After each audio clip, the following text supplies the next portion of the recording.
अफ़गानिस्तान में क्या हो रहा है।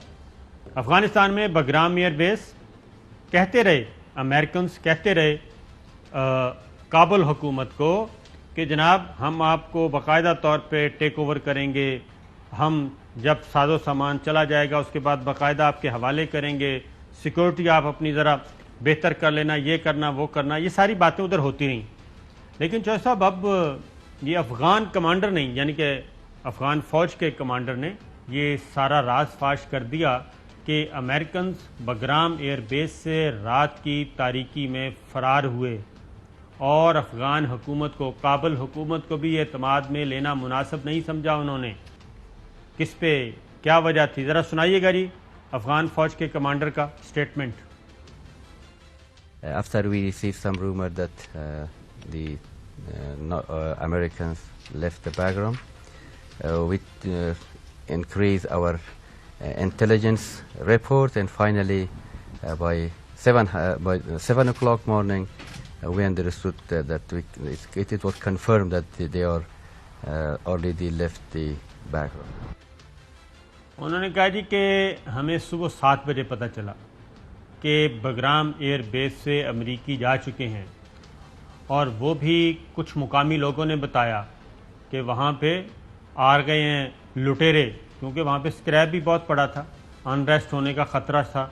लेकिन जो साहब असल मैं आपको बताऊं कि हो सकता है बीजिंग या फिर रशिया ने उन्होंने अफ़गान हुकूमत को जगाया काबुल में कि उठें और बगराम एयर बेस पे जाएं, वो खाली हो चुका है, वो आपके इत्तेहादी जो हैं वो आपको भी बता कर नहीं गए। तो ये है इस वक्त ग्राउंड। और उसके बाद जो इंडिया, वो आपने एक तस्वीर भी भेजी थी, इंडिया ने उसी रात, वो पहले बल्कि ये होता रहा कि पहले हम जाएंगे, उसी रात इंडिया C-17 तैयारे आए, 3 परवाजें उनकी थीं, वहाँ से वो रा के और जितने भी थे वो सारे वहाँ से फ़रार हुए, वो भी रात की तारीकी में फ़रार होके गए हैं। जिसके बाद दिल्ली का दफ्तर खारजा जो है वो पहली दफ़ा बोला कि ये बेसलेस ख़बरें हैं, बेबुनियाद ख़बरें हैं कि हम अफ़गान तालिबान के साथ को मुलाकात की कोशिश कर रहे हैं। जनाब चौधरी साहब।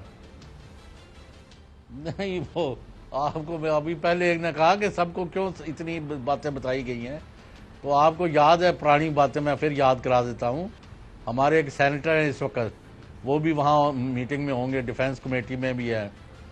तो उन्होंने, एक इंडियन था, वो अब ये फौत हो चुका है, कुलदीप नैयर। जी हाँ, बिल्कुल। तो उनका इंटरव्यू करवाया था डॉक्टर अब्दुल कदीर खान साहब से। यस, बिल्कुल। ये क्या जी, हम we are a nuclear power, यानी वो 80s की बात कर रहा हूँ मैं, यानी जब का मुझे भी पता है।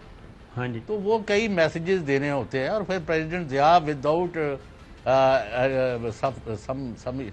some sufficient notice, he went and cricket diplomacy flew to Delhi, और वहाँ जो राजीव के उन्होंने कहा तो जी बिल्कुल, और उसका वो रामदास जो था उसने कहा कि जो वजीर आजम था मेरा राजीव गांधी, उसका रंग जो था सरसों की तरह पीला पड़ गया, और चुटकी से काटो तो उसके अंदर कोई एक कतरा खून नहीं था, हवाइयाँ उड़ रही थी, और प्रेसिडेंट वही एक ब्रॉड यानी हंसी जो थे अपने चेहरे पर मुस्कुराहट लेके वापस आ गया, मैसेज दे के स्टर्न, अच्छा ओके थैंक यू।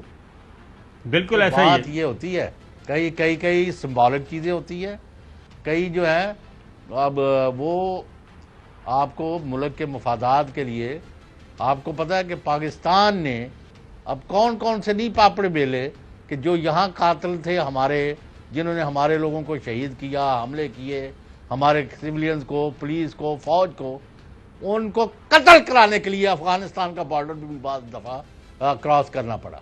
ऐसा ही, लेकिन ये फिर मुल्क के मफाद में करना पड़ता है। जी हाँ, बिल्कुल ऐसा ही है।